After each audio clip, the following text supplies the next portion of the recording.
So the one that I was thinking about, we have some of the actual work here. So for the poem about my grandmother, see how well you can see this. Oh, that's not actually too bad.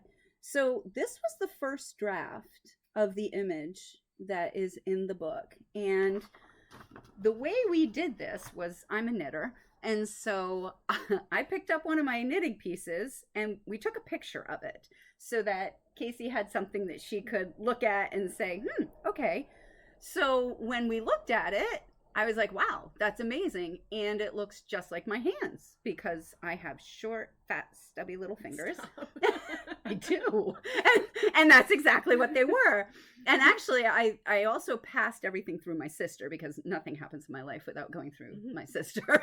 And she was like, well, they don't really look like old ladies' hands. And she's like, Grandma's hands are all arthritic.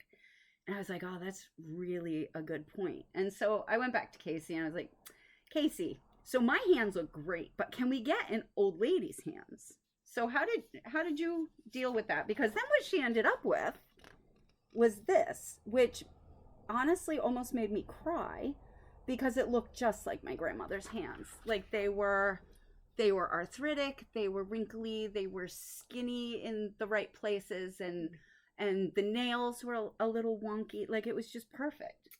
They're not your grandmother's hands. They're not. They're not. My grandmother has passed.